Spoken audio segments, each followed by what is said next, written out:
computer terminals, those were used over 8 million times. Stacy Aldrich, the state librarian, is here at this conference and will have a presentation, I believe, this afternoon that really dives into public access in libraries. So I would encourage you to visit her presentation. So the effort that we're launching in terms of libraries, it really will do a deep assessment of the connectivity that does exist, as well as assist them in expanding capacity to those locations, which then in turn can expand out to the local communities.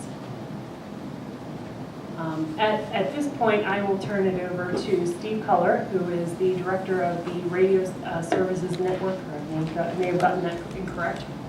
Steve, you may introduce yourself.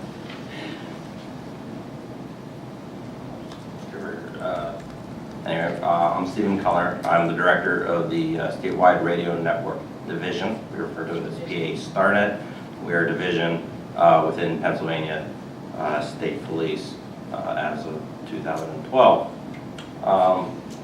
And real quickly, my priority and our priority for the Statewide Radio Network is two-way radio communication, land mobile radio.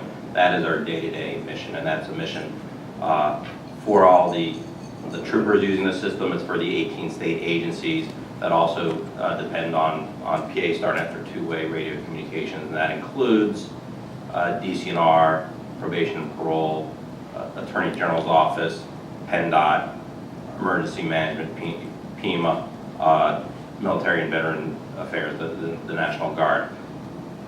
So we are everywhere in Pennsylvania. We have infrastructure in every county.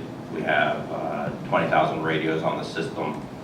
Takes us into all corners of the state. And then the question is, why are we even in broadband and networks at all?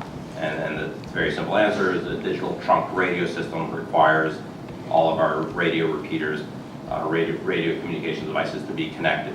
So going back 1998, a microwave network was developed to connect and build the statewide radio network.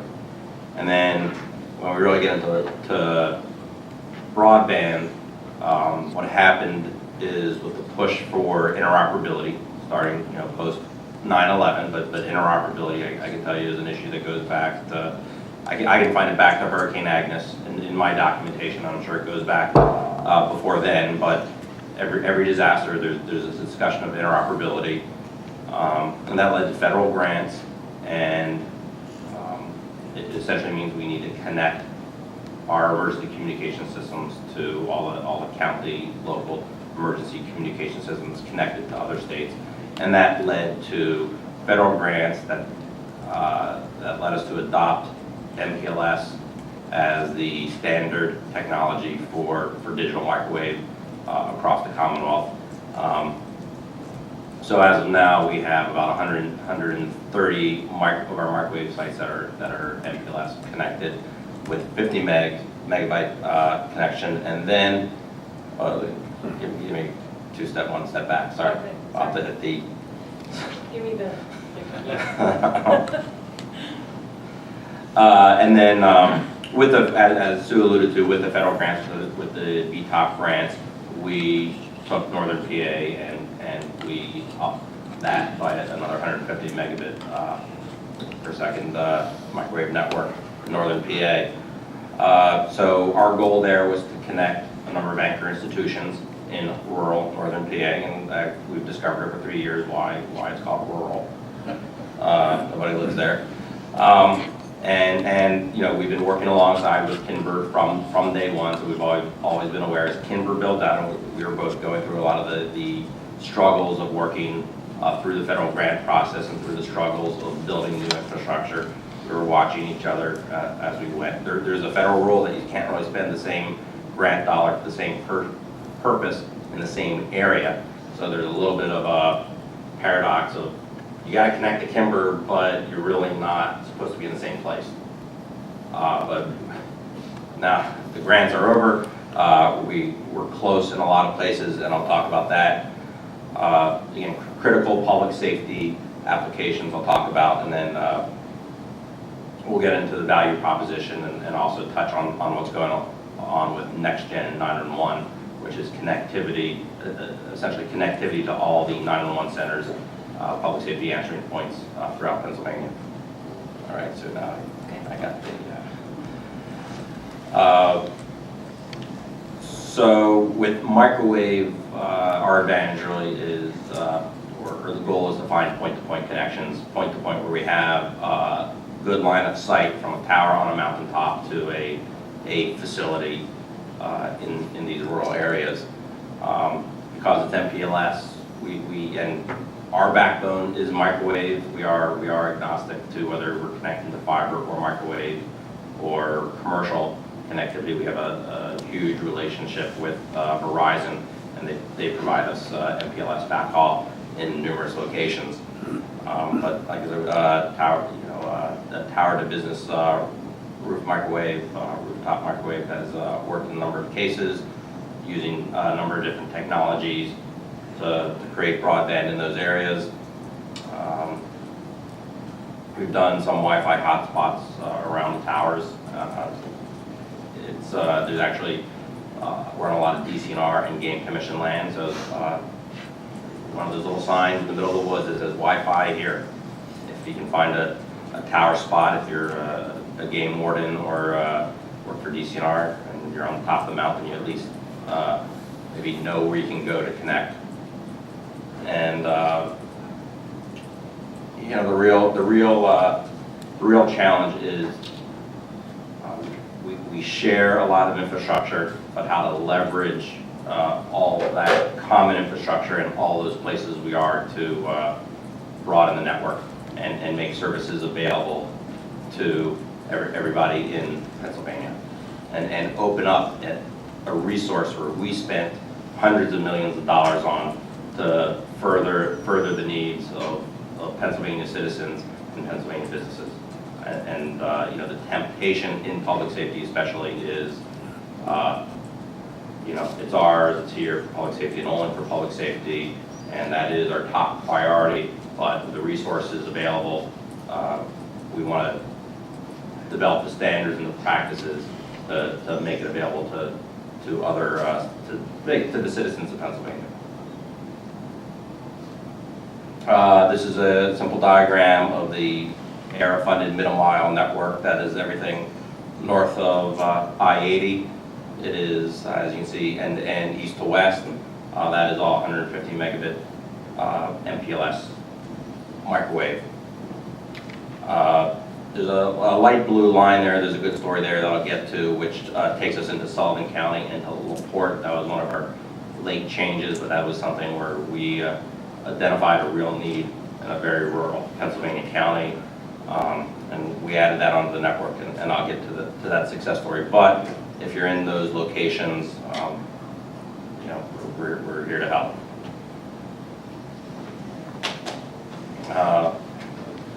I covered, again, 71 towers spanning Northwest.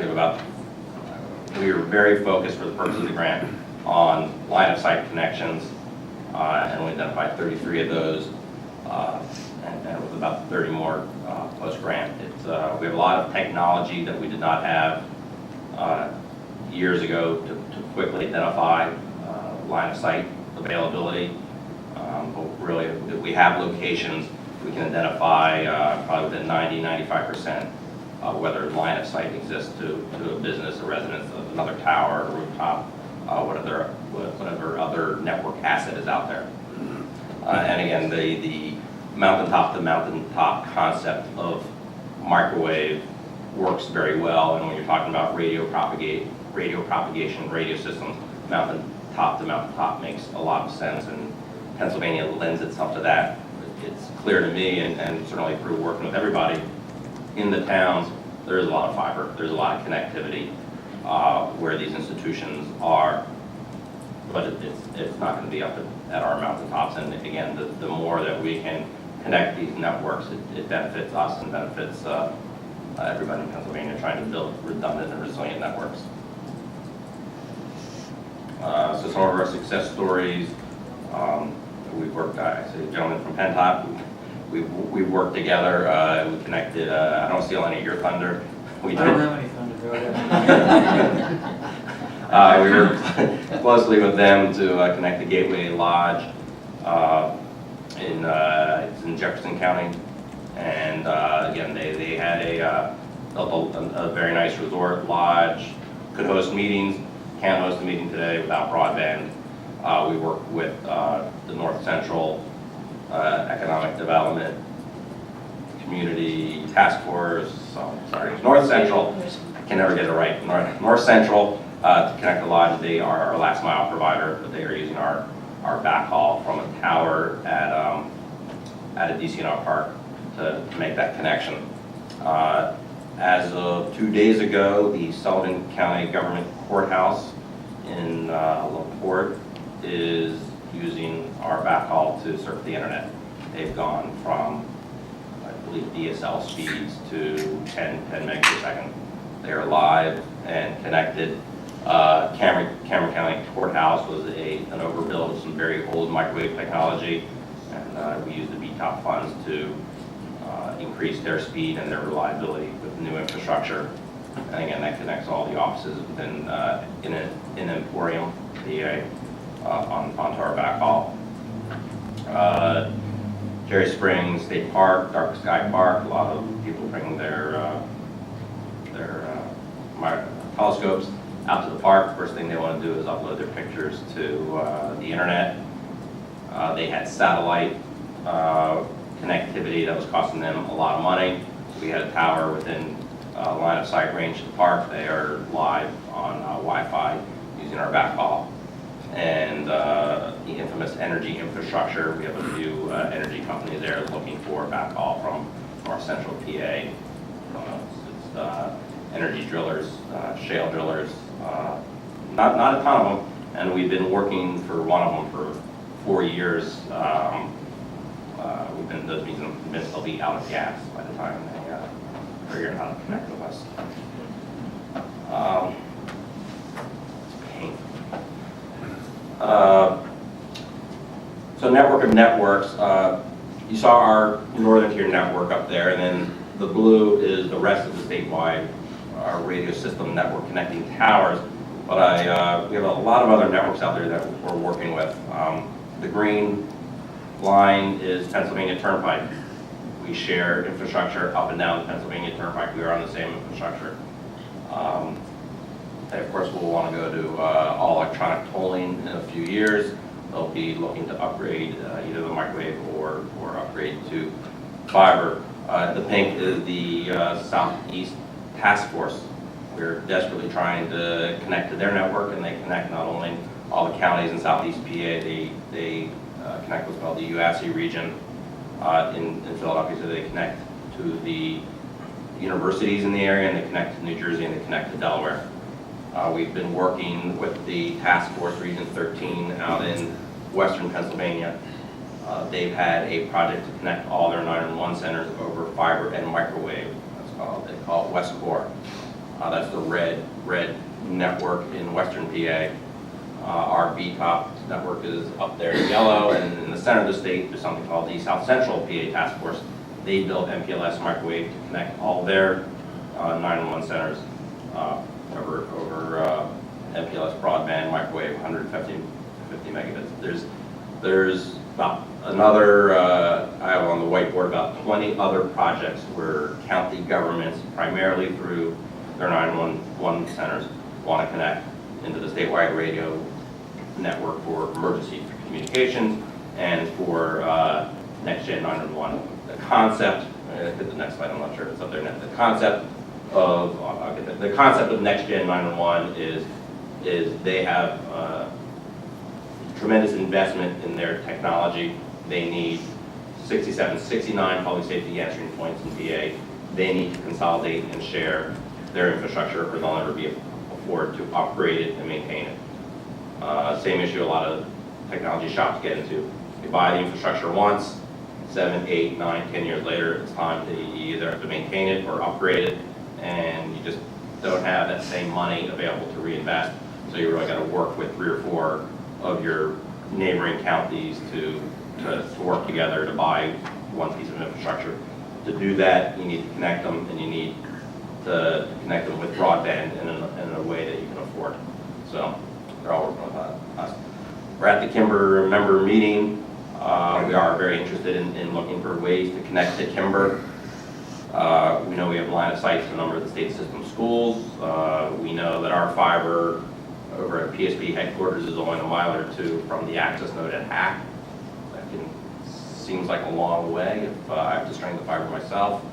I'm sure there's a way to get it done. We know that up in Williamsport, or in Lock Haven, at Lock Haven University, we know we're basically in the same facilities because we have a relationship with a wireless internet service provider there, KCNet. And so, so we know we have a relationship there. We're pretty, we know we have a line of sight to Mansfield. We know we're not that far from Hershey Medical Center. And we know out in Pittsburgh, we're attached with fiber with Westcor, and I'm pretty sure Westcor is talking to Kimber, or they probably share some common locations at Allegheny Center. Again, our here critical public safety applications. Back in the day when this project was started, radio was run over 4-wire connections. It's now digital. All we are looking for is low latency, high priority data. So we only need 2 megs per second to connect 10 or 12 talk groups, but we need obviously highest priority, lowest latency possible for voice to work over an IP network. Mobile data into vehicles. Right now, we're only using 19.6. It works for the basic functions that are in the state police vehicles right now. AVL I mentioned because, again, very small bits, but when you're trying to track 5,000 vehicles every few seconds, there's a tremendous amount of pings and noise and traffic back and forth from the radio system. Not quite the same requirements for latency and priority, but still has to happen timely and creates a tremendous amount of traffic. Resiliency and redundancy is, again, part of our mission. I am looking for more than 3 nines. I'm looking for 4 or 5 nines. With MPLS, the loops and the self-healing, it really opens us up to connecting to networks. Again, the more networks I can connect to create loops and to create redundancy on the paths, the more uptime we'll have for our data network. And really, it's just, I think what Wendy spoke to this morning, the goal really is to leverage the interconnectivity between all the networks that are in Pennsylvania. And I know there's a lot of them out there. Some are older, some are newer. It's a tremendous amount of challenge. It's tremendous to keep it high on the list when, again, day to day, we all have specific missions, whether that mission is serving an educational institution. With a lot of the Kimber members, our mission, of course, is serving our land mobile radio system and our public safety first responders that are out there using it day to day. But we do know we need to keep working on these goals to leverage the networks to ultimately build the resiliency and redundancy we need. I'm not done. No, I have enough done. I have another slide. Okay. Roll it. Again, I talked about 911, and I should be done. So again, we're in some level discussions with every county in Pennsylvania. I talked about the 911 and the importance of next-gen 911, and that again is broadband intensive. So I think now I'm done. I think we want to get on to Question? Steve? Yes. Should we take questions now? Do we have time? Yeah. Brian Stengel with University of Pittsburgh. Yes. What have you done with regards to any interoperability testing, provision any of the network, or plan to provision any of your network to support interoperability testing of different types of technologies that the commercial or universities would be interested in running on top of your broadband MPLS infrastructure? Yeah, I mean, so we are serving non-third-party customers like Sullivan County, like Cameron County. I mean, Sullivan County is using it for normal business. And again, we're leveraging just the wireless ISPs that are out there. and transporting them as a layer on MPLS. Obviously, you know, it is a big challenge. Again, it's going from the two lines crossing on the map. Oh, we can connect to turning someone up live is a huge challenge. And you know, having staff that are knowledgeable both from just the program management side of, hey, here's the 20 tasks it takes to actually connect the two networks and to have the network engineers in place, as well as having everybody, procedures, policies, and SLAs is a tremendous effort. So I don't know if that really answers your question. We have some success with the middle mile MPLS, where we have connected third parties that have nothing to do with public safety communications. They're completely separate from our statewide radio network as a voice platform.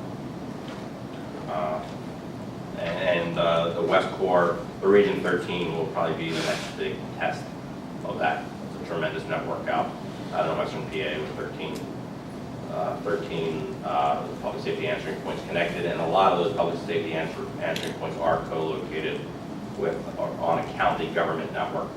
So as we reach into the emergency centers, we're probably creating connections with whatever county government networks are out there as well.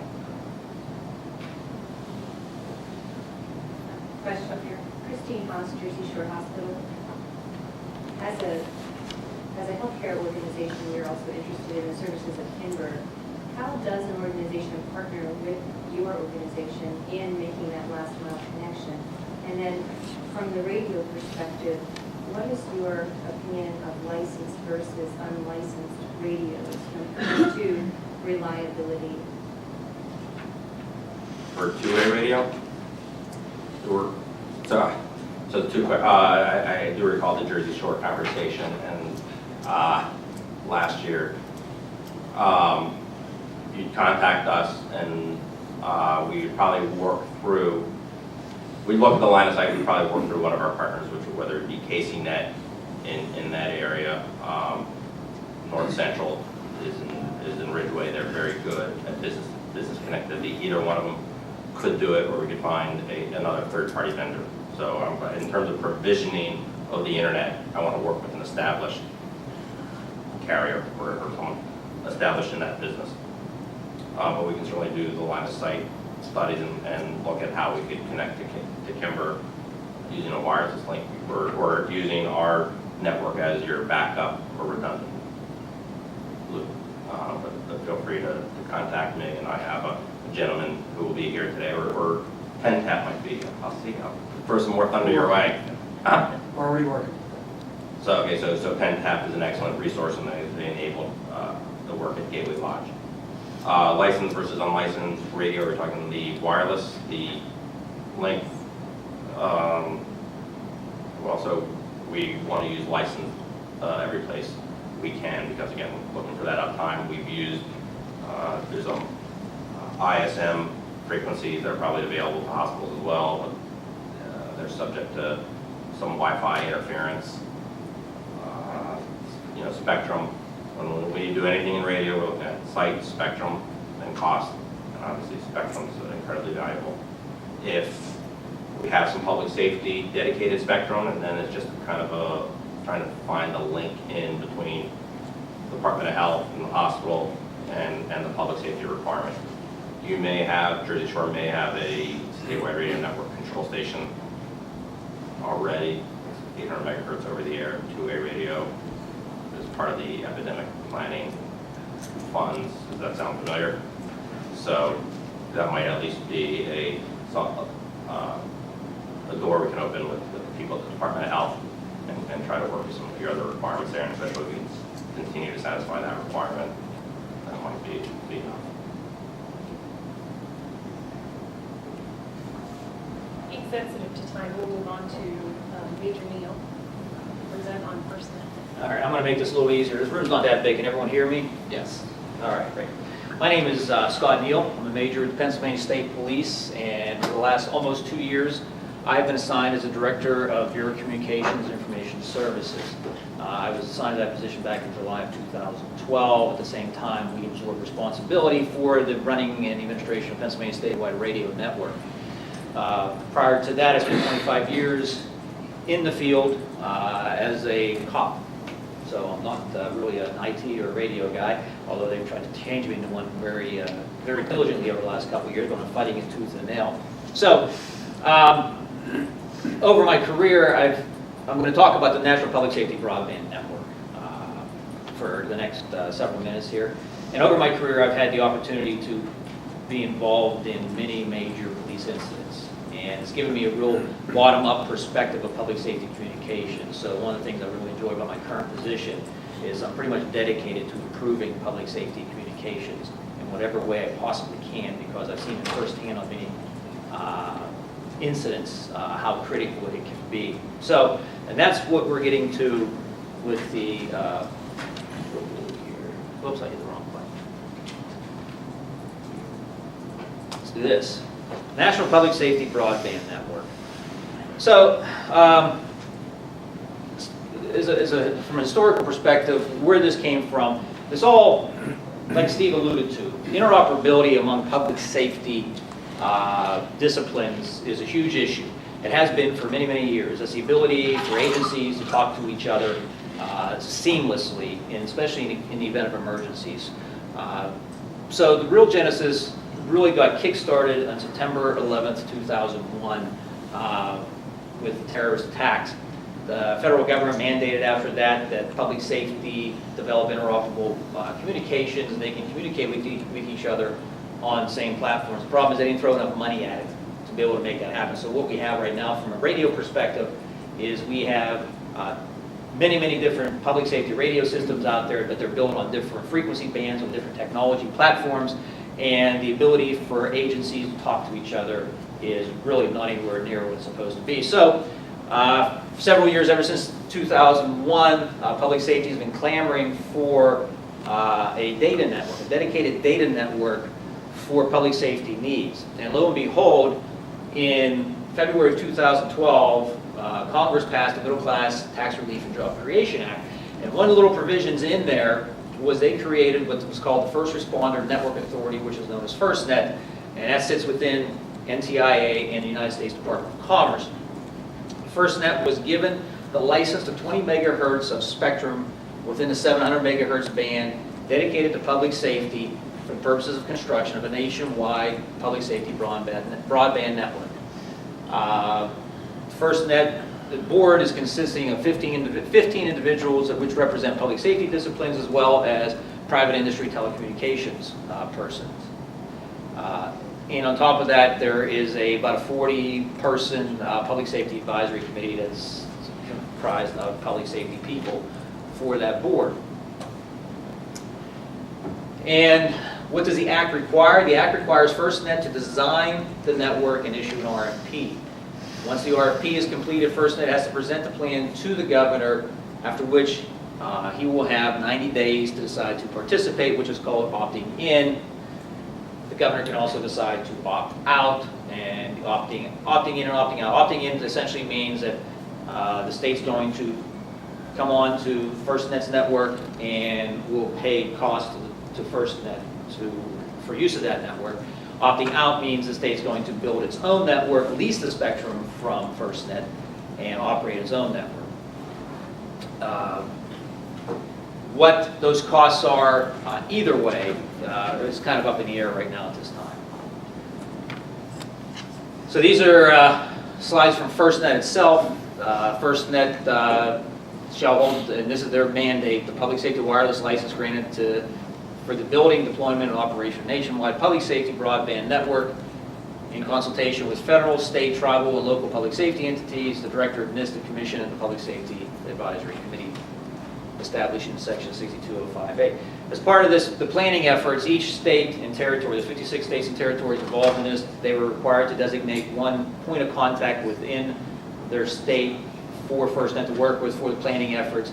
I was assigned that role within the Commonwealth of Pennsylvania.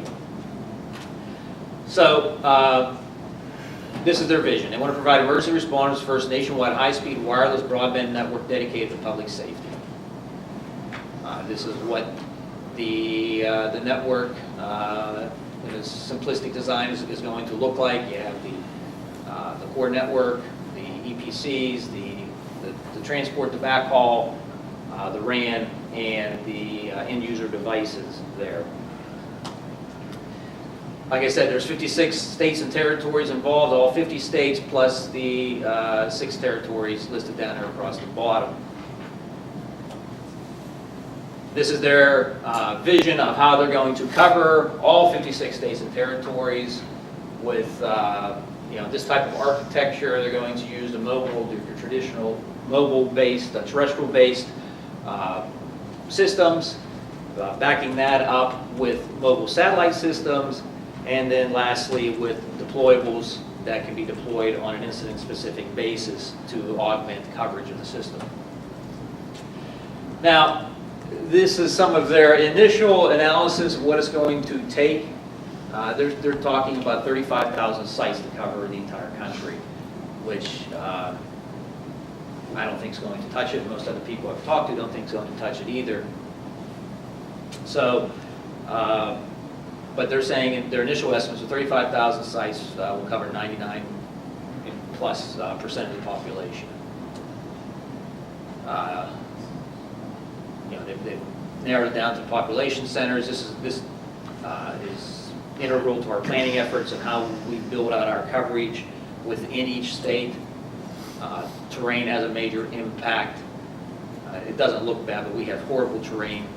Pennsylvania, I guess, compared to the Rocky Mountains, we're not as bad, but I think we have more people who live in our challenged terrain than probably in the middle of the Rocky Mountains. So we have a lot of challenges in the Commonwealth when it comes to constructing radio or broadband networks.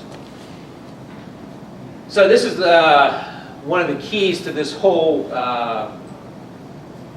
network concept is the idea of dynamic priority access and spectrum management. 20 megahertz of spectrum by most standards is a ton of spectrum for just public safety uses. So 2 things involved in that as far as how they're planning the network is using a potential, first of all, you have to, as part of our planning efforts, one of the things we're going to do is identify potential users. You have your known public safety disciplines, fire, police, EMS, and emergency management folks. But beyond that, there's a whole plethora of secondary users who could be available to utilize: transportation entities, healthcare systems, utilities, and other people who could utilize this system. But public safety is given the priority.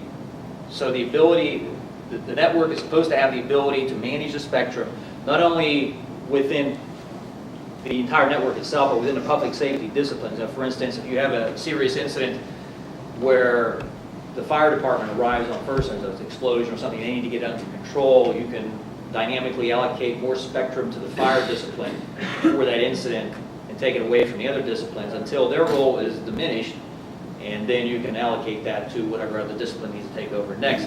And same thing if you have secondary users in that area, their bandwidth would be sucked down until the incident's resolved.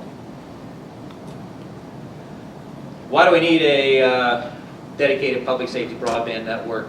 Once again, the continued response to the 9/11 interoperability challenges and a need for a common platform. The requirements of this broadband network nationwide has to be completely interoperable across the country. The same technology, the same platform. There are BTOP awardees across the country who are being utilized as early builders on this platform. One of them was the LA RICS and the Bay RICS area out in California, and they were unable to work out. One of those was LA was unable to work out the deal with Bay RICS. I think Bay RICS was unable to work out their deal with FirstNet over proceeding. And from talking to the folks, the big hiccup there was the vendor that they were utilizing refused to withdraw their proprietary technology on the network. And FirstNet said there's not going to be any proprietary technology on this network. Everything has to be open standards and totally interoperable across the country. So If it can be pulled off, that's the whole idea. It's mission critical standards. The important thing, it's a data network only. No, I shouldn't say only. It's primarily a data network initially. There are going to be voice capabilities, essentially normal cell phone voice capabilities on it, but not mission critical voice capabilities. So therefore, it's going to be necessary for us to keep our public safety radio systems intact until mission critical voice is available over the LTE network. And this is kind of more relevant right now because just about a year ago this week we had the Boston Marathon bombing, and this is a prime example of where this dedicated network would have been great. I don't know how many of you listened to that. I was listening to it in my office when it was going on last year, and the folks on the news channels were saying that the police had shut down the cell networks because they were afraid of bombs. If I call the CEO of Verizon and say, hey buddy, I need you to shut down your network in Harrisburg because we have an incident going on, he's going to have a few choice words for me. We don't have that authority. What happened is simply the commercial networks became overwhelmed and it overloaded the sectors, a couple sectors on some of those towers, and no traffic could get through. So if you have the ability to, and I wasn't involved in this obviously in any way, shape, or form, but I know I've been involved in a lot of major incidents, not to this size, that if you have a public safety data network where you could real time, you're connected into those video cameras, you have the ability to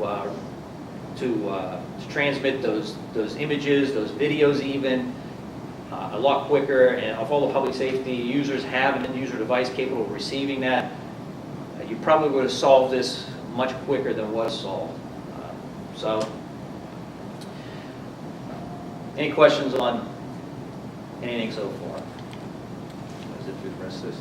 Mackinac, for purposes of communications, interoperable communications, several years ago, about 3 or 4 years ago, a consortium called Mackinac, which is a Mid-Atlantic Consortium for Interoperable National Advanced Communications, was formed, and Pennsylvania is part of that with Virginia, West Virginia, Delaware, Maryland, and Washington, D.C. So as a Mackinac region, we're working as a region very diligently with FirstNet on building out this network. So where are we at right now with our planning efforts? There are 2 phases to the planning. Phase 1, we're going to be hopefully getting ramped up here within the next couple of months. We're in the process of hiring a consultant to do a lot of heavy lifting on our outreach efforts, but the phase 1 is going to consist of basically education and outreach. We're going to conduct 9 seminars across the state to target public safety practitioners, potential users, elected officials, and to educate them on what the whole concept is, and also get their feedback on their requirements and any questions they have. In addition to that, we hope to have the capability to conduct webinars and video conferences to augment the seminars, and we're also going to be constructing an education and outreach website with the capabilities of accepting questions and feedback. Then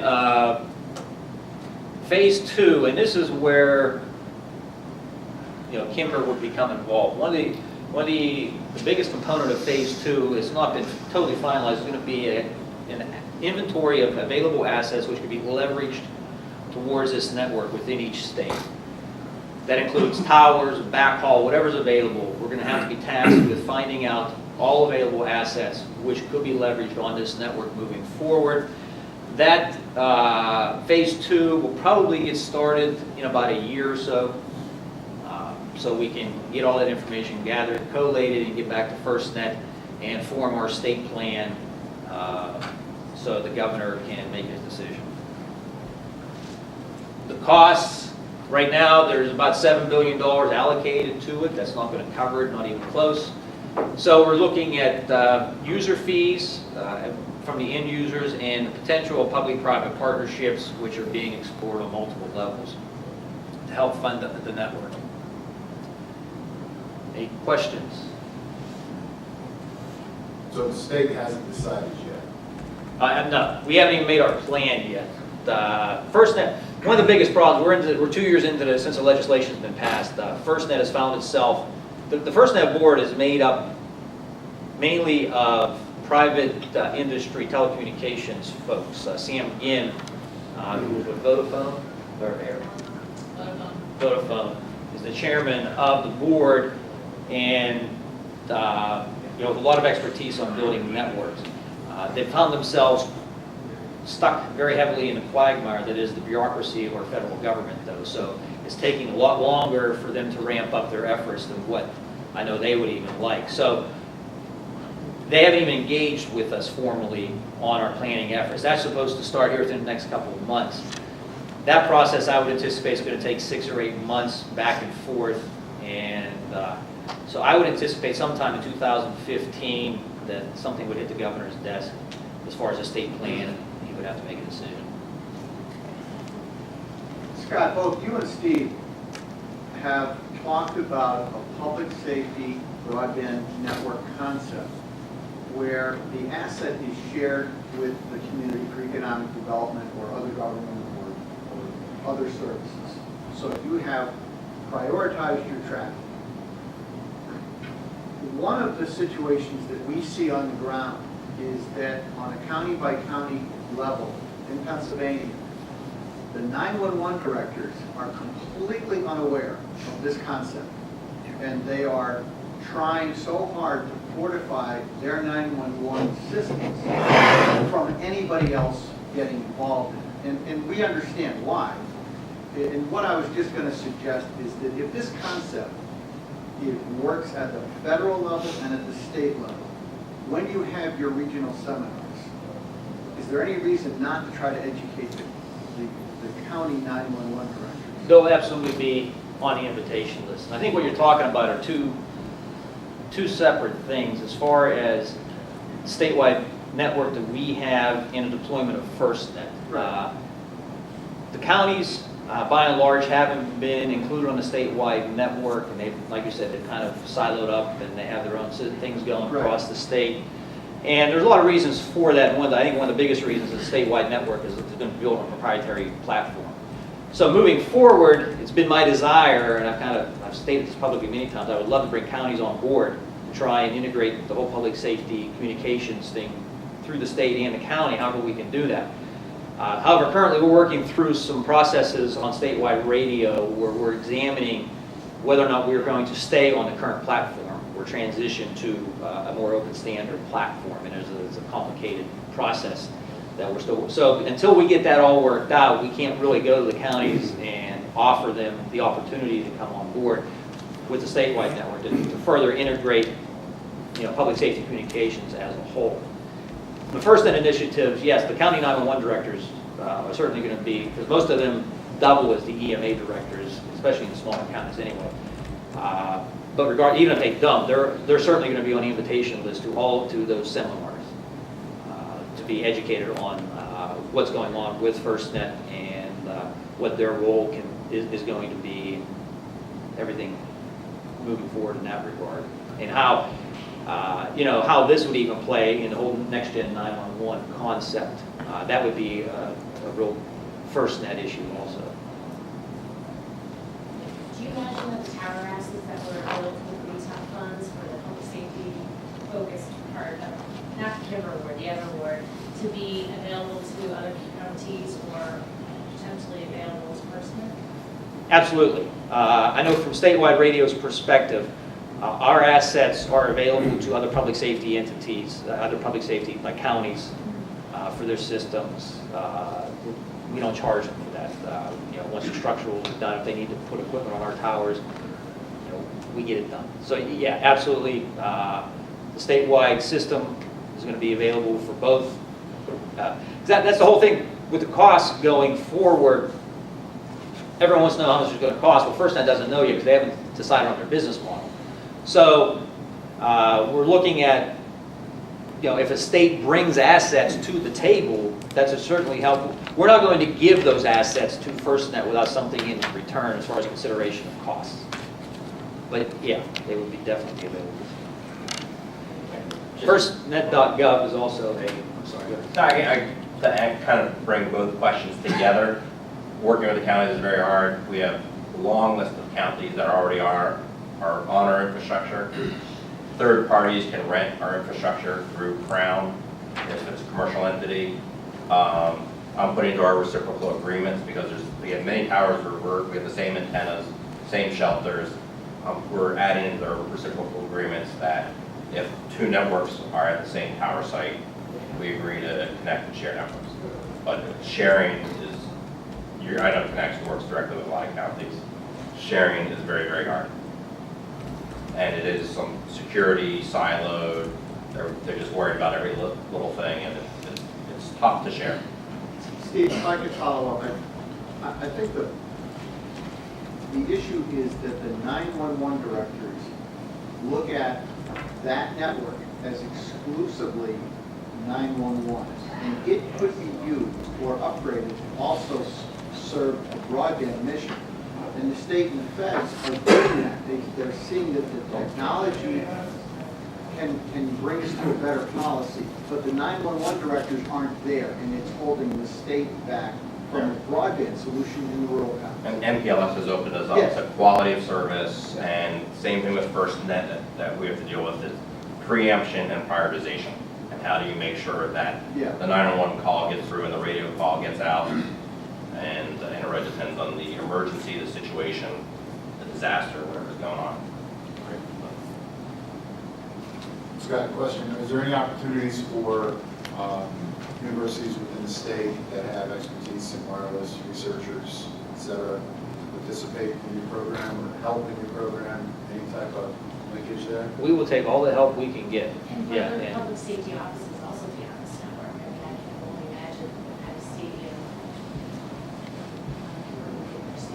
where we're paying that would be. Yeah, absolutely. Absolutely. Anything else? If anybody has any questions or anything else about FirstNet, there's my contact information up there.